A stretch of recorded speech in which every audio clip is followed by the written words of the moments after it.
اعوذ باللہ من الشیطان الرجیم، بسم اللہ الرحمن الرحیم۔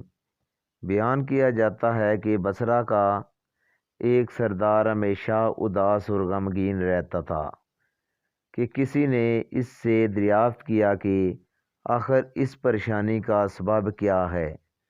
اس پر سردار نے جواب دیا کہ بات کہنے کی نہیں پر کہی جاتی ہے کہ مجھ سے ایک ولی اللہ کی خدمت میں کچھ بے ادبی ہو گئی تھی، اس لیے ڈرتا ہوں کہ قیامت کو اس کے مخازنے سے گرفتار نہ ہو جاؤں۔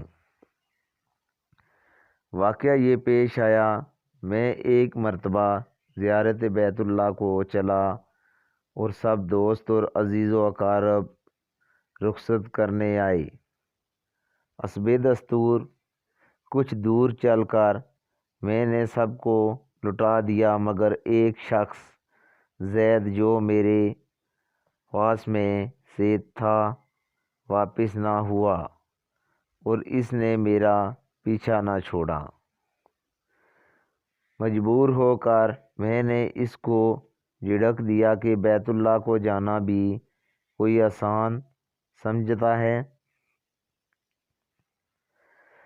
جو میرے پیچھے پیچھے چلے آ رہے ہو، میرے پیچھے پیچھے نہ آؤ اور میرے ساتھ نہ چلو، اور جس راستے سے تیرا جی چاہے چلا جا۔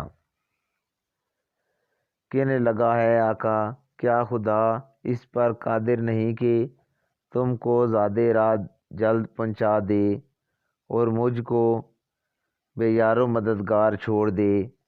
یہ کہہ کر اس نے اپنی راہ لی اور میں اپنے راستے سے چلتا بنا۔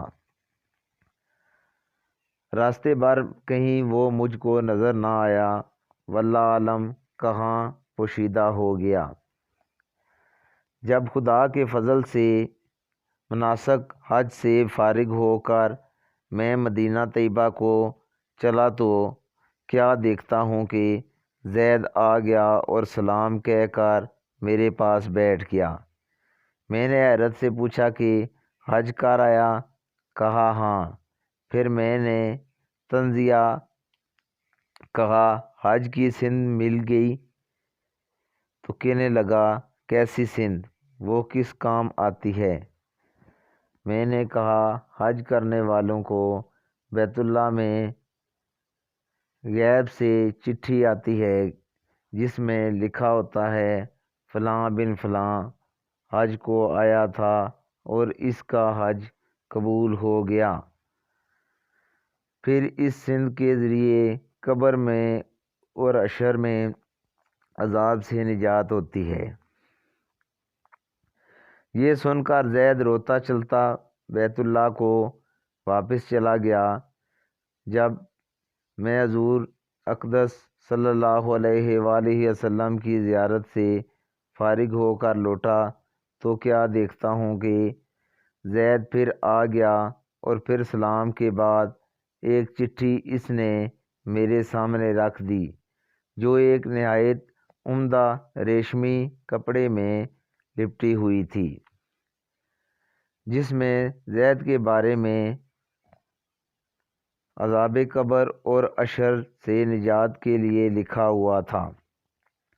یہ دیکھ کر میرے ہوش اڑ گئے۔ پھر ذرا سکون ہونے پر میں نے معلوم کیا کہ زید بتا تو اس کی حقیقت کیا ہے؟ آخر یہ معاملہ تیرے ساتھ کیسے پیش آیا؟ تب اس نے بتایا کہ سنو بھائی، جب میں بیت اللہ پہنچا تو کعبہ حاجیوں سے بالکل خالی تھا۔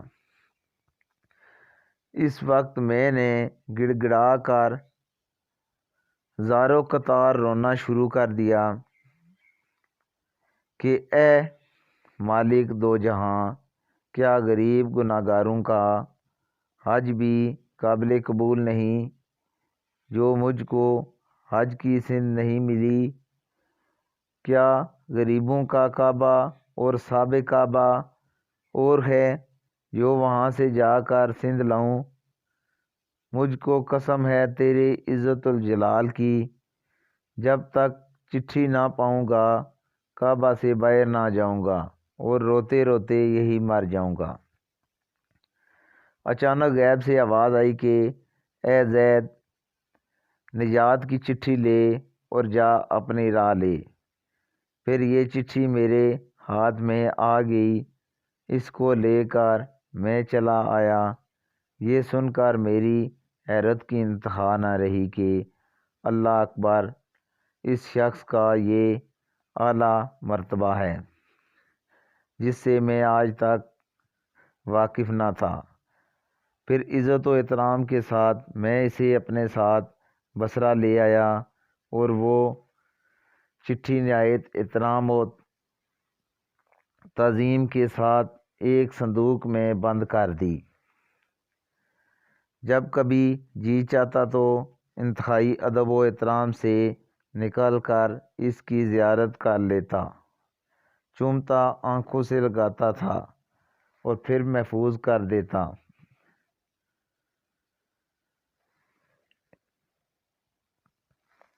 میں کہیں سفر پر تھا کہ میرے پیچھے زید کا وصال ہو گیا۔ جب میں واپس آیا تو اس خبر سے میرے رنج و کلل کی انتہا نہ رہی کہ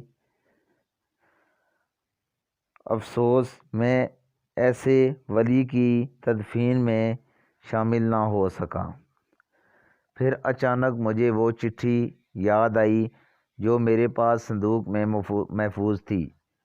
اب تو میں اور بھی بے تاب ہو گیا اور اپنے اوپر افسوس کرنے لگا کہ سفر کو جاتے وقت میں نے وہ چٹھی زید کو کیوں نہ دی۔ پھر اپنا مہر شدہ صندوق منگا کر دیکھا تو اس طرح بند تھا۔ جب میں نے صندوق کھولا تو اس میں چٹھی نہ پائی۔ اب تو میرے غم و الم کا کچھ ٹھکانہ نہ رہا اور ایک اشر کا عالم برپا ہو گیا۔ زار قطار رونے لگا اور روتے روتے سو گیا۔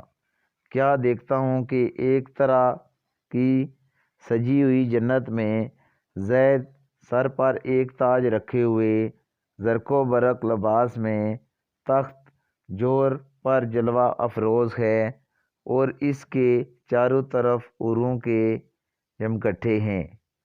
میں نے قریب جا کر سلام کیا تو اس نے کہا، اے آقا، اس قدر پریشان کیوں ہو؟ میں نے کہا، مجھے یاد نہیں، وہ چٹھی تو نے مجھے دی تھی۔ کہنے لگا، وہ تو یہ ہے اور اس کی بدولت یہ دولت اور عصمت مجھ کو حاصل ہوئی۔ اب آپ کچھ تردید نہ کیجیے، میں اپنی من مانی مراد کو پہنچ گیا۔ بحوالہ عقائد الصالحین۔ جو اللہ کا ہو جاتا ہے، اللہ اس کی سب مرادیں پوری کر دیتا ہے۔ دعا ہے اللہ تعالی ہم سب کو بھی اس واقعے سے سبق حاصل کر کے اس پر عمل کرنے کی توفیق عطا فرمائے، آمین۔ آج کا واقعہ اتنا ہی، اجازت دیجیے، اللہ حافظ۔